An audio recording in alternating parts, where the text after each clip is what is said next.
दोस्तों नमस्कार। आज हम आपको बहुत ही रोचक कहानी सुनाने जा रहे हैं।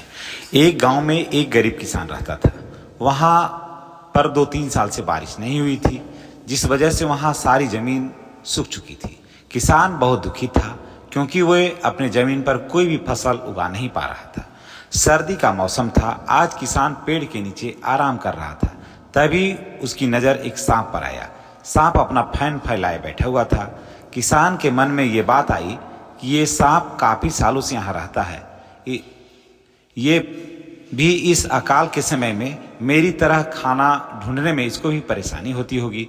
फिर गरीब किसान के मन में यह बात आई या तय किया कि वह हर रोज़ सांप को 1 कटोरी दूध पिलाएगा। अगले दिन किसान 1 कटोरी दूध ले आया और सांप के बिल के पास रख कर कहने लगा कि हे नागराज, आपको मेरा प्रणाम। मैंने कभी ध्यान नहीं दिया कि आप भी यहीं रहते हैं। सूखे की वजह से मैं तो परेशान हूँ ही, और मुझे लगता है कि आप भी परेशानी का सामना कर रहे होंगे। इसलिए मैं अब रोज़ दिन आपके लिए 1 कटोरी दूध लाऊंगा।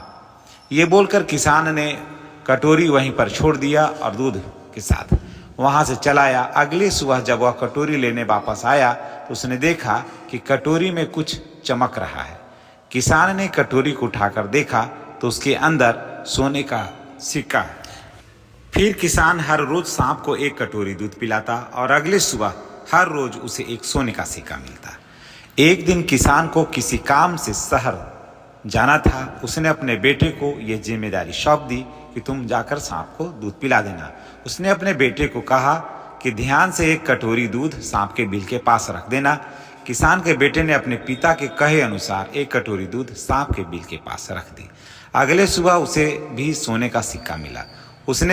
उसका बेटा ने सोचा कि यह सांप तो बड़ा कंजूस है, जरूर कि उसके पास बहुत सारे सोने के सिक्के होंगे, और लेकिन वो हमको हर रोज सिर्फ 1 ही सिक्का देता है। अगर मैं इसे मार दूं तो मैं इसके सारे सोने का सिक्का मैं ले सकता हूं। अगले सुबह जब किसान का बच्चा जो था वह दूध लेने के लिए गया तो उसने सांप को देखते ही उसने छड़ी से वार कर दिया। मगर सांप भी सतर्क था। उसे छड़ी तो लगी पर उसने किसान के बेटा को डस लिया। सांप का विष बहुत ही जहरीला था। देखते ही देखते किसान के बेटे की मौत हो गई और जख्मी सांप अपने बिल में वापस चला गया। जब किसान वापस लौटा तो पाया कि उसके बेटे की मृत्यु हो चुकी है। वह बहुत ही दुखी था और क्रोधित होकर सांप के बिल के पास उसे मारने पहुंचा।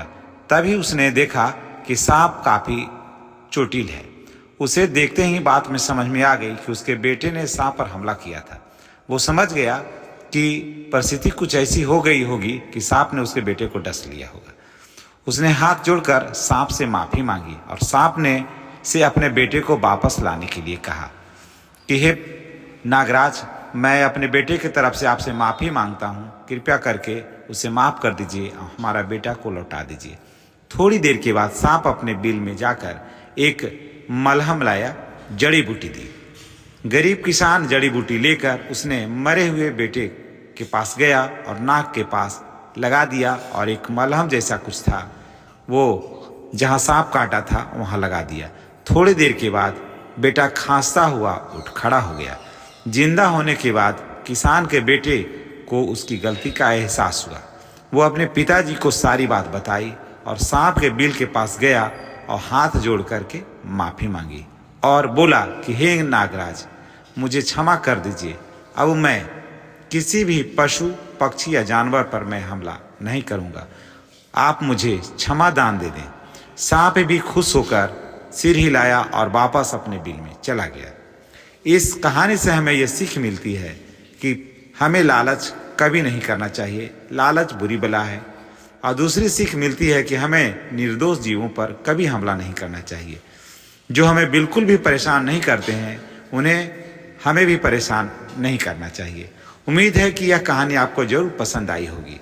इसी तरह की कहानी को सुनने के लिए आप हमसे जुड़े रहिए।